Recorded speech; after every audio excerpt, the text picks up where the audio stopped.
Hello बच्चों, let's read this question. So this question says a body of mass 4m is lying in the xy plane at rest. It suddenly explodes into three pieces, two pieces each of mass small m, moves perpendicular to each other with equal speed v. The total kinetic energy generated due to this explosion. तो इस explosion के कारण आपकी total kinetic energy generated कितनी होगी वो आपको क्या करना है बच्चों यहाँ पर कैलकुलेट करके बताना है। ठीक है, तो देखिए बच्चों इस क्वेश्चन का की कॉन्सेप्ट आप क्या लिख सकते हैं, the key concept of this question. ठीक है, it suddenly explode into a body है जिसका मास है, ठीक है, टू पीसेस ईच ऑफ मास है। ठीक है, आपको जस्ट काइनेटिक एनर्जी बतानी है। ठीक है, तो मोमेंटम कंजर्वेशन लिख लीजिए पहले तो आप। ठीक है, मोमेंटम कंजर्वेशन। ठीक है, बॉम्ब एक्सप्लोजन की देखिए मैक्सिमम केसेस आपके मोमेंटम कंजर्वेशन से क्या होंगे, आपके सॉल्व होंगे। ठीक है, तो मोमेंटम कंजर्वेशन इस क्वेश्चन का की कॉन्सेप्ट है।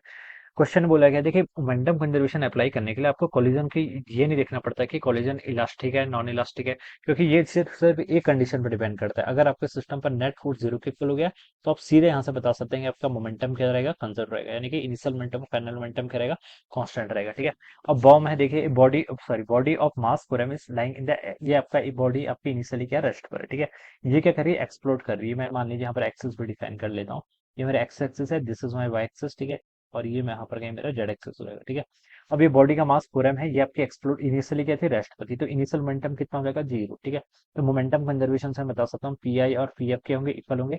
इनिशियल मोमेंटम जीरो के इक्वल था, फाइनल मोमेंटम देखिए इट सडनली एक्सप्लोड इनटू तीन पीसेस, थ्री पीसेस में एक्सप्लोड हुआ, two pieces each of mass M move perpendicular to each other. मान लीजिए एक मास आपका स्मॉल एम ऊपर की यहाँ मूव कर रहा है। ठीक है, विद इक्वल स्पीड वी, इसकी स्पीड वी है। ठीक है, परपेंडिकुलर है तो दूसरा मास एम यहाँ पर आ जाएगा, इसकी स्पीड क्या कर ली, वी।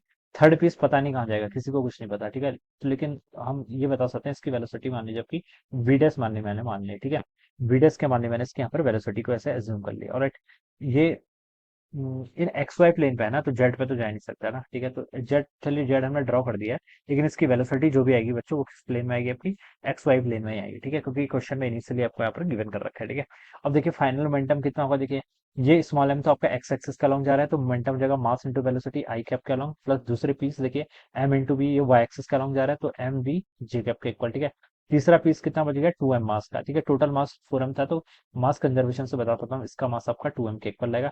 इसकी वेलोसिटी मुझे पता नहीं। ठीक है, तो मैंने वी प्राइम मान लिया, अपने मन से मान लिया। ठीक है, तो बच्चों देखिए अब मैं यहाँ पर से क्या लिख सकता हूँ, इसको एम से आपका एम यहाँ पर कैंसिल, ये एक एम यहाँ पर कैंसिल, तो आप वी प्राइम की वेलोसिटी बता सकते कितना आएगा आपका, माइनस वी तो इधर आ जाएगा। ठीक है, माइनस वी बाई टू आ जाएगा इधर, और ये आपका आई कैप प्लस जे कैप, ये आ जाएगी इसकी वेलोसिटी। ठीक है, this will be the velocity, ये आपने वेलोसिटी यहाँ पर कैलकुलेट कर ली। ठीक है, तो आपको यहाँ पर क्या बताना है, देखिए टोटल काइनेटिक एनर्जी बताना है। ठीक है, अब देखिए बच्चों वेलोसिटी कैलकुलेट कर ली, अब यहाँ से आप इसका मैग्नीट्यूड कैलकुलेट कर लेंगे, वो आपका स्पीड आ जाएगा, कितना आएगा देखिए वन बाई टू, तो आपका यहाँ पर कॉमन हो जाएगा, वी का स्क्वायर प्लस एक आपका वी का स्क्वायर अंदर आ जाएगा। ठीक है, तो one by two V, two V square का रूट करेंगे तो अंडर रूट टू वी के इक्वल हो जाएगा, तो इसकी वैल्यू आपकी वी बाय रूट टू के इक्वल हो जाएगी। ठीक है, दिस इज द स्पीड। ठीक है, जो थर्ड पार्टिकल होगा उसकी स्पीड आपने कैलकुलेट कर ली, कितनी, वी बाय रूट टू के इक्वल होगी। ठीक है, अब काइनेटिक एनर्जी बतानी, काइनेटिक एनर्जी के लिए आपको स्पीड चाहिए होती है। ठीक है, तो स्पीड आपने यहाँ पर कैलकुलेट कर ली, the total kinetic energy generated due to the explosion. ठीक है, तो वो बताना है।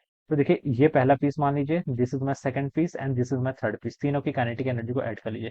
काइनेटिक एनर्जी स्केलर क्वांटिटी है तो कोई प्रॉब्लम नहीं है, हाफ एम इंटू वी का स्क्वायर। ठीक है, पहले पीस की, दूसरे पीस की देखिए अगेन उसकी स्पीड वी है, हाफ एम वी का स्क्वायर, प्लस आपका थर्ड पीस हाफ मास कितना है इसका, टू एम के इक्वल है, इंटू उसकी स्पीड का square, speed V by root two, इसका स्क्वायर करेंगे तो वी स्क्वायर बाई टू, ये आ जाएगा आंसर। ठीक है, अब बच्चों देखिए हाफ एम वी स्क्वायर ये है, हाफ एम वी स्क्वायर ये ऐड करूंगा तो कितना आएगा, एम वी स्क्वायर के इक्वल, प्लस देखिए यहाँ से आपका half into two by M, M हो जाएगा M V square by two, यानी कि three by two M V square हो जाएगा, कितना, three by two M V square. ठीक है, this will be the total kinetic energy. ठीक है, ये आपकी after explosion total kinetic energy आएगी। तो ये देखिए आपका बी ऑप्शन से मैच कर रहा है, तो ऑप्शन बी क्या होगा इसका right answer. Alright, so I hope you all understood this concept. All the best and thank you so much.